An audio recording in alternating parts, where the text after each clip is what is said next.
हरे हरे, हरे कृष्ण कृष्ण कृष्ण हरे हरे.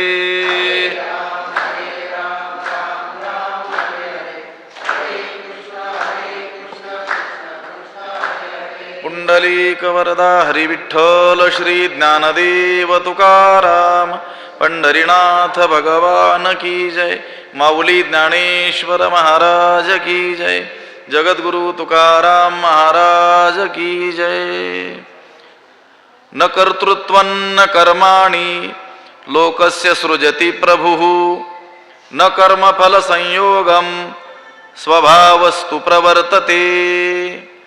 नमामि सद्गुरुं शान्तं सच्चिदानंद विग्रहं पूर्ण ब्रह्म परानंदमीशमालंदी वल्लभं. नमो सद्गुरु तुकया ज्ञानदीपा. नमो सद्गुरु सच्चिदानंद रूपा. नमो सद्गुरु भक्त कल्याणमूर्ती. नमो सद्गुरु भास्करा पूर्ण कीर्ती. अखंड मंडलाकारं व्याप्तं येन चराचरं तत्पदं दर्शितं येन तस्मै श्री गुरवे नमः. जयांची केली स्मरण होय सकळ विद्यांचे अधिकरण. तेची वंदू श्री चरण श्री गुरूंचे ते नमस्कारोनी आता. न कर्तृत्वं न कर्माणि लोकस्य सृजति प्रभुः. न कर्मफल संयोगम स्वभावस्तु प्रवर्तते. ग्रंथराज श्री ज्ञानेश्वरीच्या 5व्या अध्यायाचा विचार आपण करतो आहोत आणि या 5व्या अध्यायातील 14व्या क्रमांकाचा हा श्लोक आहे. ह्या श्लोकाचा अन्वय आणि अर्थ एकदा आपण पाहूयात. प्रभुः लोकस्य कर्तृत्वं न कर्माणि न कर्मफल संयोगम न सृजति तु स्वभावः प्रवर्तते.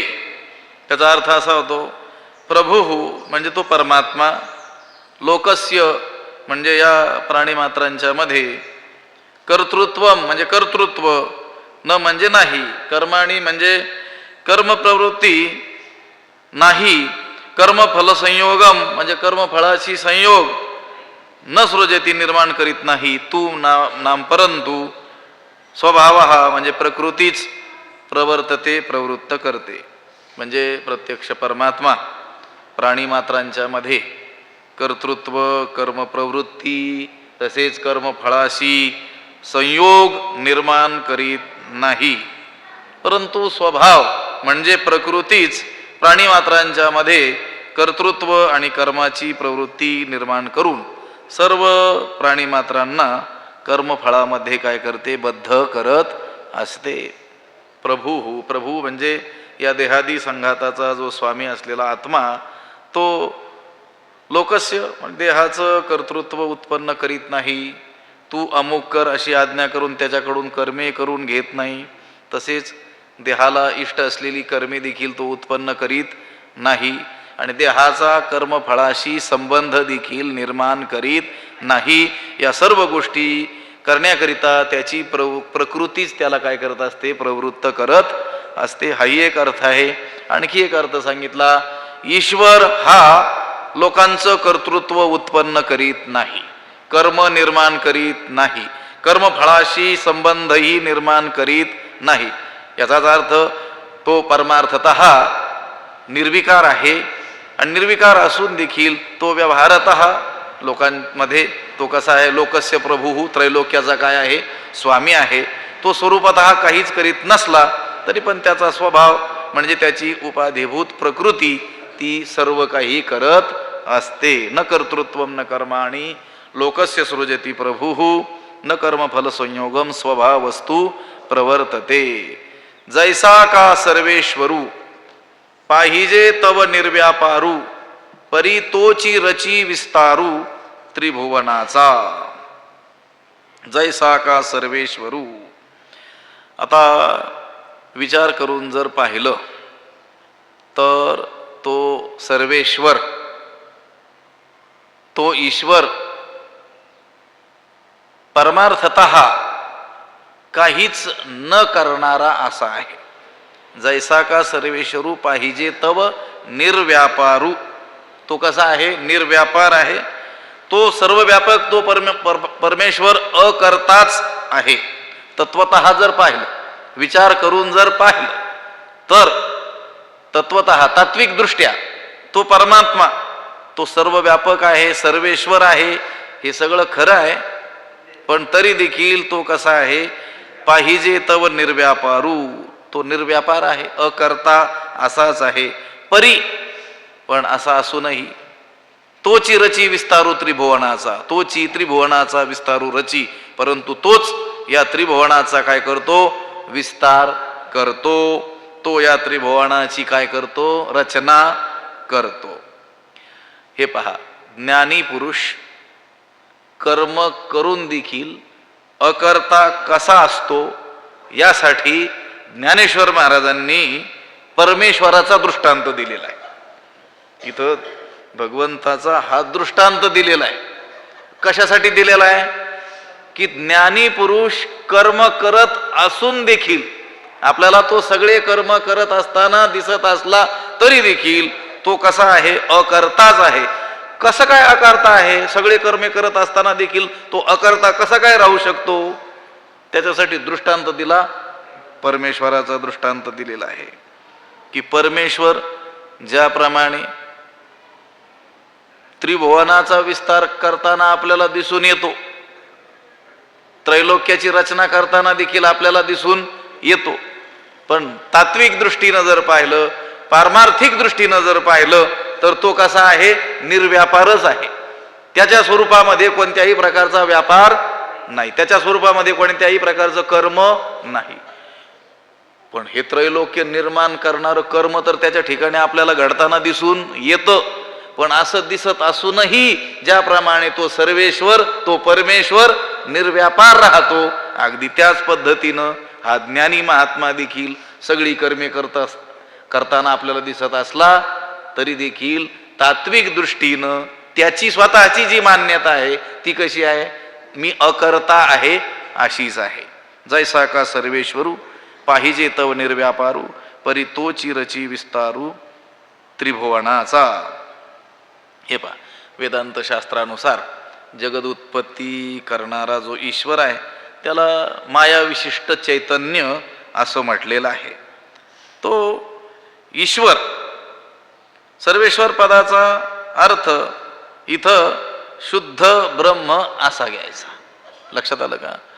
आता त्या शुद्ध ब्रह्माचंच ते माया विशिष्ट चैतन्य, तो सर्वेश्वर ईश्वर, हे काय आहे? रूप आहे. पण इथं शुद्ध ब्रह्म असा अर्थ घ्यायचा आहे.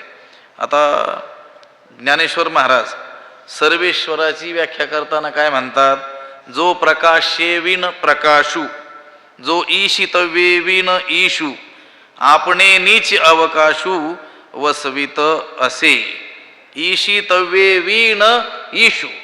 लक्षात आलं का? इथं शुद्ध ब्रह्म असा त्याचा काय घ्यायचा आहे? अर्थ घ्यायचा आहे.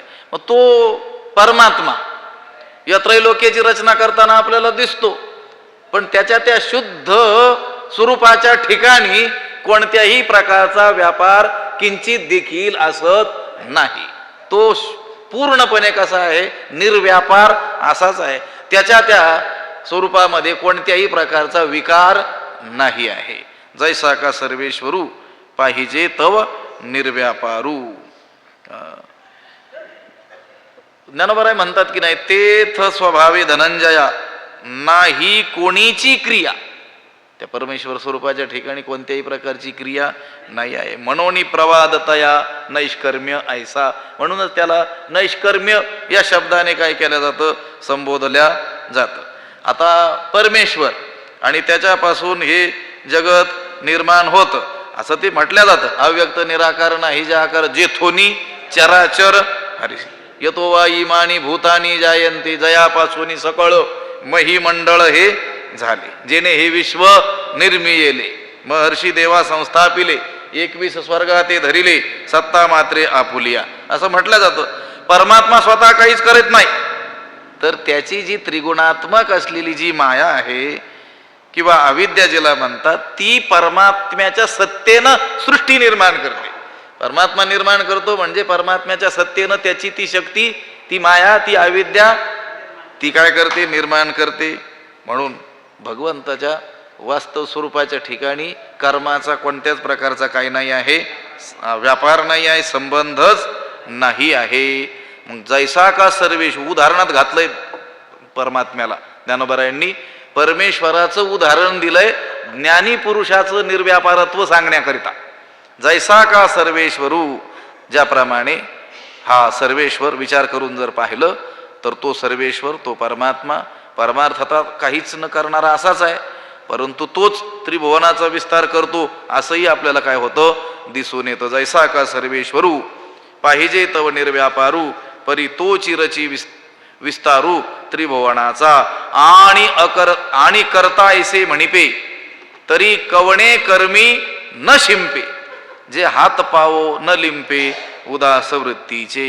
आणि करता ऐसे म्हणिपे, आणि त्याला त्रैलोक्याचा हा करता आहे असं म्हणावं, तरी कवणे कर्मी न शिंपे, तर कोणत्याही कर्माने तो लिप्त होत नाही.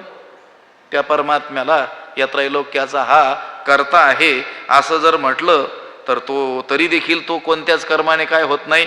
लिप्त होत नाही. जे म्हणजे कारण, याचं कारण काय आहे बरं? हातपावो न लिंपे उदास वृत्तीचा. कारण त्याची वृत्ती काय आहे?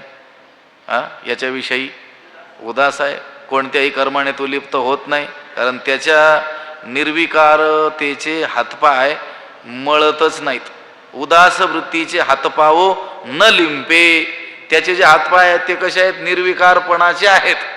ते निर्विकारपणाचे हातपाय मळत नाहीत. म्हणजे त्याची वृत्तीच उदासीन असल्यामुळं कोणतंही कर्म त्याला स्पर्श करू शकत नाही. हे पहा, कर्म करण्याकरिता काय काय असावं लागतं? इच्छा असावी लागते, ज्ञान असावं लागतं आणि प्रयत्न असावा लागतो. त्यावेळेस काय घडत असतं? कर्म घडत असतं. हे तीन धर्म असावे लागतात: इच्छा, ज्ञान आणि प्रयत्न. पण आता या गोष्टींचा अभावच परमात्म्याच्या ठिकाणी आपल्याला दिसून येतो. ही इच्छा, ज्ञान आणि प्रयत्न हे तीनही त्या परमात्मा स्वरूपाच्या ठिकाणी नसल्याने तो जगताचा करता नाही. अज्ञानी लोक मात्र अज्ञानामुळं या परमात्म्याला जगताचा काय मानतात? करता मानतात. हे पहा, राजाने नगर केलं असं म्हणतात, परंतु तो काही करत नाही. या शहराची रचना कोणी केली? अमुक राजाने केली म्हणतात की नाही? म्हणतात. पण ते कर्म करत असताना त्या रायाचे हातपाय काय शिनले का? ज्ञानोबराय म्हणतात की नाही, आगा नगर हे राये केले, या म्हणणया साचपन कीर आले, परी निरुते पाहता काय शिनले.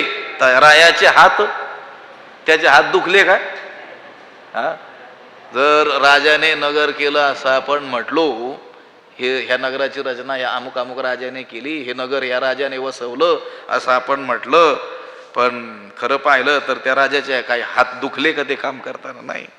किंबहुना या परी मी निज प्रकृती अंगीकारी, आणि भूतसृष्टी एक सरी प्रसवोची लागे. ती प्रकृतीच या परमात्म्याच्या शक्तीनं हे सगळं काय करत असते? घडवत असते. परमात्म्याच्या शुद्ध स्वरूपाच्या ठिकाणी कोणत्याही प्रकारचा व्यापार असत नाही. आणि करता ऐसे म्हणिपे, तरी कवणे कर्मी न शिंपे. त्याला जर या त्रैलोक्याचा करता म्हणावं तर तो कोणत्याही कर्माने लिप्त होत नाही. हे पहा, उदाहरण दिलेलं आहे ज्ञानोबरांनी एका ठिकाणी. जैसा दीप ठेविला परीवरी, कवणा ते नियमी ना निवारी, आणि कवण कवणे व्यापारी राहते तेही नेणे. उदाहरण दिलं. जैसा दीप ठेविला परीवरी, घरात आपण असा जर दिवा ठेवला तर तो दिवा जो आहे तो प्रकाश देतो, त्या दिव्याचा तो प्रकाश आहे, ही गोष्ट खरी आहे. परी कवणा ते नियमी ना निवारी, कोणाला नियमन करत नाही, तू ह्या प्रकाशात हे असं कर असंही म्हणत नाही. आणि त्या प्रकाशात कोणी चोरी करू लागला तर तू हे असं करू नको असं निवारण देखील त्याचं तो करत नाही. आणि कवण कवणीय व्यापारी राहते तेही नेणे. आणि या उजेडाचा आधार घेऊन कोण काय काय करतंय हे देखील तो जाणत नाही. तो जैसा साक्षीभूतू, तो जैसा का साक्षीभूतू, गृह व्यापार प्रवृत्ती हेतू तैसा भूतकर्मी अनासक्तू मी भूती असे. भगवंत म्हणतात तो दिवा ज्याप्रमाणे साक्षीभूत असतो, या गृह व्यापाराच्या प्रवृत्तीचा हेतू तो असतो. कारण घरात घडणारी जी कर्मे आहेत ती या दिव्याच्या प्रकाशातच केली जातात. ही जरी खरी असली तरी देखील तो त्या सगळ्या कर्मापासून कसा असतो, अलिप्त असतो. तैसा भूतकर्मी अनासक्तू मी भूती असे. तसं भगवंत म्हणतो मी या भूतमात्रांपासून कसा आहे, अलिप्त आहे, अनासक्त आहे. सगळे लोक म्हणतात ईश्वरानं ही सृष्टी निर्माण केली, पण त्याच्या स्वरूपाच्या ठिकाणी याचा लेश मात्र देखील नाही. त्याला जर म्हणावं हा त्रैलोक्याचा कर्ता आहे, तर कोणत्याही कर्माने तो काय होत नाही, लिप्त होत नाही. कारण हातपाव न लिंपे उदास वृत्तीचे, उदास वृत्तीचे हातपाव न लिंपे, त्याचे निर्विकारतेचे हातपाय, त्या देवाचे हातपायच कसे आहेत, निर्विकारतेचे आहेत. ते या कर्माने लिप्त होत नाहीत. योग निद्रा तरी न मोडे, अकर्तेपणा सळू न पडे, न घडे किंवा न पडे, परी महाभूतांचे दळवाडे उभारी भले. योग निद्रा तरी न मोडे, त्याची स्वरूप निद्रा तर मोडत नाही. त्याचा जो सहज रूप जो अवस्थेचा जो भाग आहे म्हणजे योग निद्रेचा, तो अजिबात भंग होत नाही. योग निद्रा तरी न मोडे, अकर्तेपणा सळू न पडे किंवा न घडे, त्याच्या अकर्तेपणाला विरोध निर्माण होत नाही. त्याच्या अकर्तेपणामध्ये कोणत्याही प्रकारची बाधाच येत नाही. परी महाभूताचे दळवाडे उभारी भले, पण तो या पंचमहाभूतांच्या समुदायाची उत्तम उभारणी करतो. पंचमहाभूतांचे मोठे सैन्य चांगल्या रीतीनं तो काय करतो, उभारतो. म्हणजे पंचमहाभूतांची काय करतो, उत्पत्ती करतो, निर्मिती करतो. हे सगळं करतो तरी देखील योग निद्रा तरी न मोडे, त्याची योग निद्रा भंग होत नाही. निरुपाधिक म्हणजे कोणत्याही उपाधीशी कसलाही संबंध नाही अशी जी निर्धर्म अवस्था, तिला काय म्हणायचं, योग निद्रा म्हणायचं. अशी जी ब्रह्मस्थिती, तिला काय म्हणायचं, योग निद्रा म्हणायचं. शब्दांनी या स्थितीचं काही पुरेपूर वर्णन करता येणं काय नाही आहे, शक्य नाही आहे. जेथे आहे नाही अशा कोणत्याही धर्माचा लागच नाही. आहे नाही नाही नाही असं बोधक कोणत्याच धर्माचा जिथं काही नाही आहे, संबंध नाही आहे. दृश्यपणे देखिजे काही ज्ञानत्वे जाणीजे, अमुके ऐसे म्हणिजे ते जे नव्हे.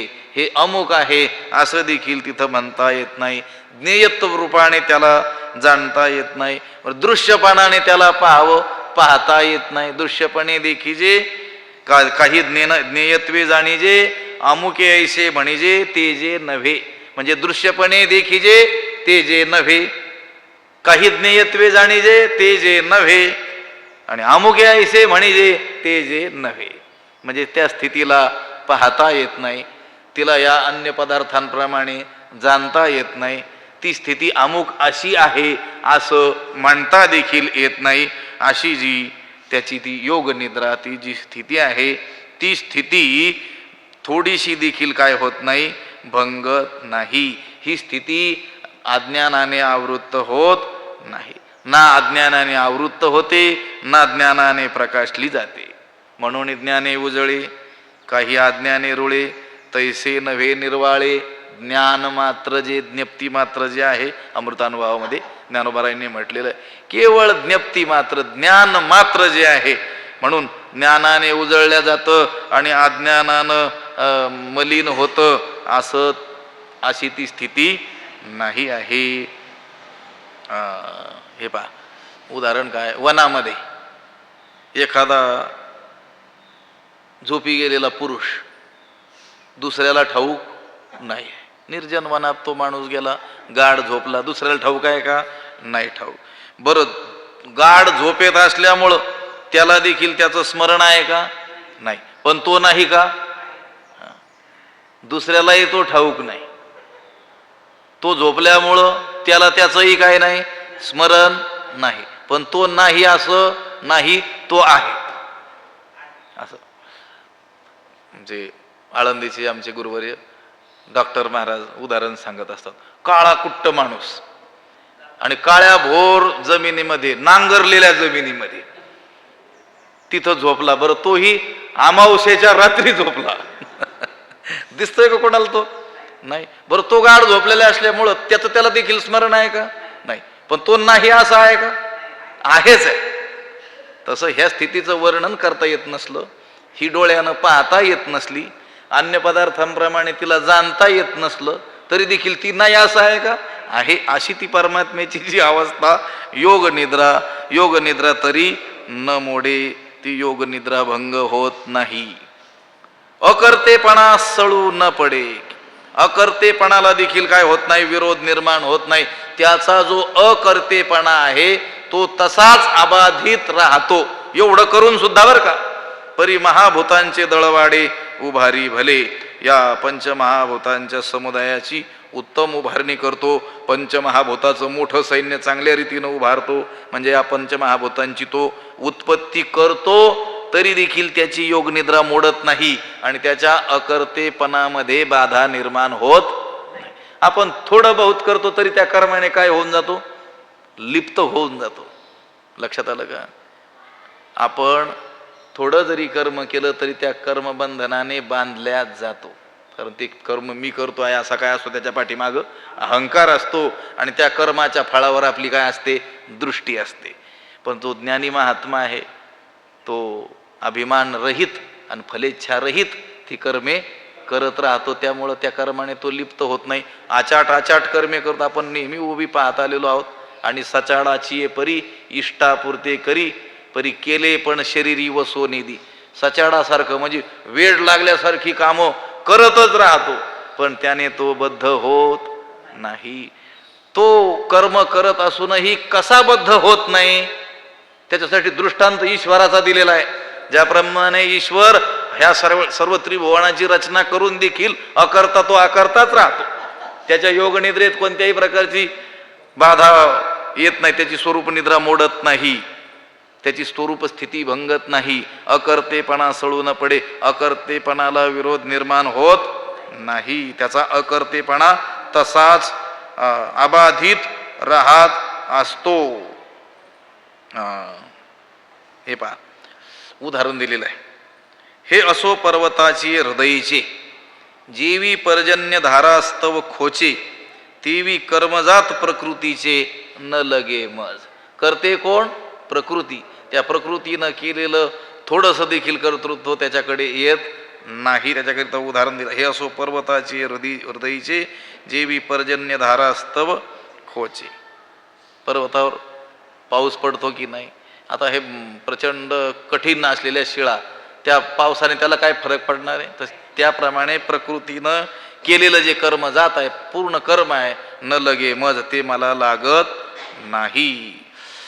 योग निद्रा तरी न मोडे, अकर्तेपणा सळू न पडे किंवा न घडे, परी महाभूतांचे दळवाडे उभारी भले. जगाच्या जीवी आहे, परी कवणाचा कही नोहे, जगची हे होय जाये, तो शुद्धीही नेने. तो परमात्मा जगाच्या जीवी आहे. जगाच्या जीवामध्ये जगातील सर्व प्राण्यांना व्यापून आहे. ईश्वर रूपाने तो परमात्मा आहे. जगाच्या जीवी आहे, तो जगातील सर्व प्राण्यांना व्यापून आहे. परी कवणाचा कही नोहे. तो परमात्मा जगाच्या जीवात ईश्वर रूपाने आहे, म्हणजेच सर्व भूतांच्या हृदयात आहे. परी कवणाचा कही नोहे, परंतु केव्हाही कोणाचाही कोणत्याही प्रकाराने तो संबंधित होत नाही. जगची हे होय जाय, तो शुद्धीही नेणे. हे जग उत्पन्न होतं, संपुष्टात येतं, याची त्याला खबरही असत नाही, याची त्याला वार्ता देखील असत नाही. हे जग उत्पन्न होतं, नष्ट होतं, पण याची त्याला वार्ताही माहीत नसते. जगाच्या जीवी आहे तो परमात्मा, जगाच्या जीवात आहे म्हणजे सर्वांतर्यामी आहे. सगळ्यांच्या आतमध्ये तो आहे. हृदयेशिर्जुन तिष्ठती, प्रत्येकाच्या इरवी सर्वांच्या हृदयदेशी, सगळ्यांच्या हृदयस्थ तोच परमात्मा आहे. सर्व चराचराला व्यापून राहिलेला तोच आहे. तोच सगळ्यांच्या अंतर्यामी आहे. सगळ्यांच्या अंतरंगात तो आहे. सर्वत्र तोच व्यापलेला आहे. परिकवणाचा कही नोहे. पण तो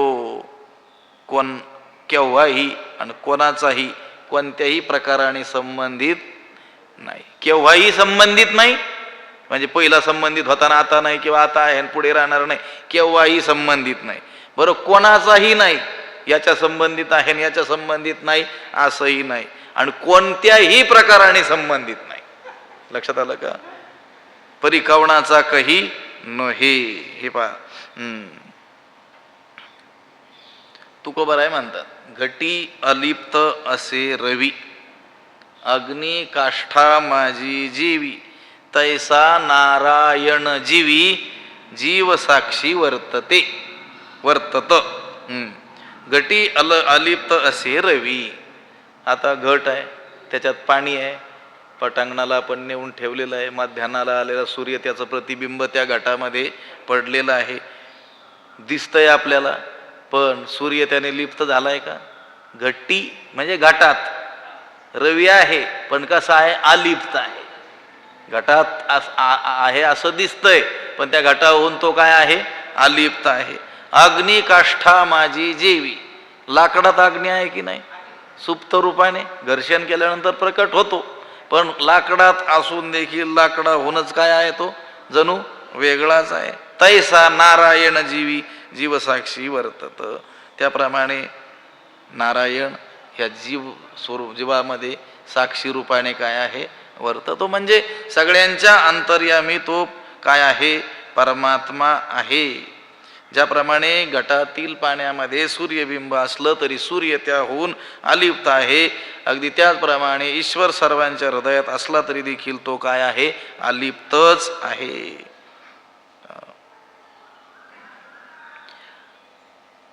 जगाच्या जीवी आहे, परिकवणाचा कही नोहे. तो परमात्मा जगाच्या जीवात ईश्वर रूपाने आहे, म्हणजे सर्व भूतांच्या हृदयात आहे, परंतु केव्हाही कोणाचाही कोणत्याही प्रकाराने तो संबंधित नाही. म्हणजे तो परमात्मा आकाशाप्रमाणे सर्वत्र व्यापक असला तरी प्राणीमात्रांच्या गुणदोषांनी तो लिप्त होत नाही.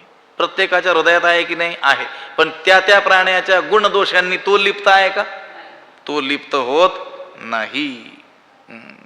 हा गुणत्रयारहितू, या त्रिगुणातीत तो आहे.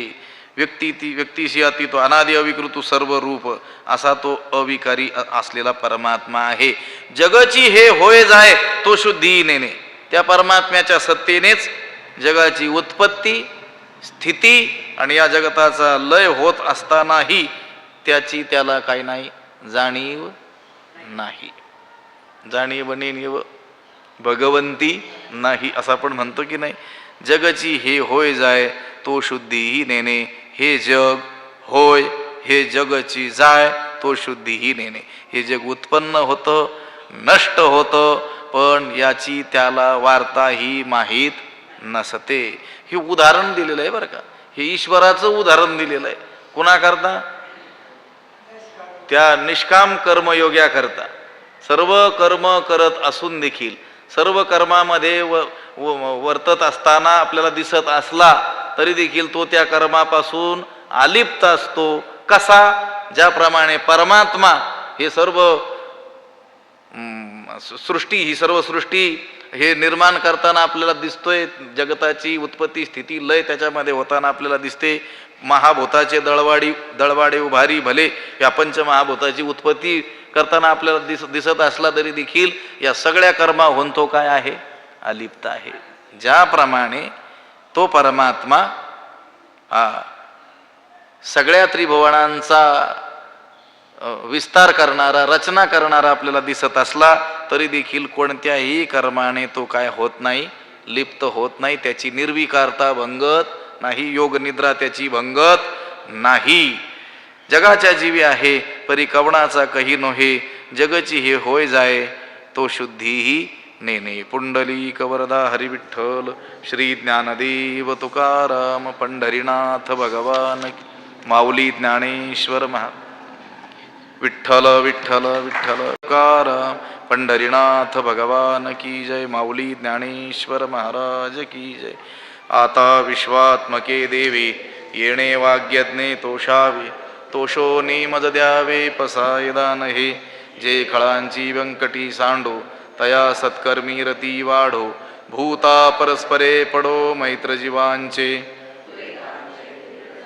विश्व स्वधर्म सूर्ये पाहो जो जे वांछील तो ते लाहो प्राणी जात वर्षत सकळ मंगळी ईश्वर निष्ठांची मांदियाळी अनवरत भूमंडळी भेटो तया भूता चला कल्पतरूंचे आरव चेतना चिंतामणीचे गाव बोलते जे अर्णव पियुषांचे चंद्रमे जे अलांछन मार्तंड जे तापहीन ते सर्वाही सदा सज्जन सोयरे होतू किंबहुना सर्व सुखी पूर्ण होवणी तिही लोकी भजिजो आदी पुरुखी अखंडित आणि ग्रंथोपजीविये विशेषी लोकी इये दृष्टादृष्ट विजय होवा वेजी एथ म्हणे श्री विश्वेश्वरावो हा होईल दान पसावो येणे वरे ज्ञानदेवो सुखिया झाला येणे वरे ज्ञानदेवो सुखिया झाला येणे वरे ज्ञानदेवो सुखिया झाला. पुंडलीक वरदा हरी विठ्ठल श्री ज्ञानदेव तुकाराम पंढरीनाथ भगवान की. माऊली ज्ञानेश्वर महाराज की. जगद्गुरु तुकाराम महाराज शांती ब्रह्म एकनाथ महाराज की. गुरुवर्य बंशी महाराज की. सद्गुरु जोग महाराज की जय.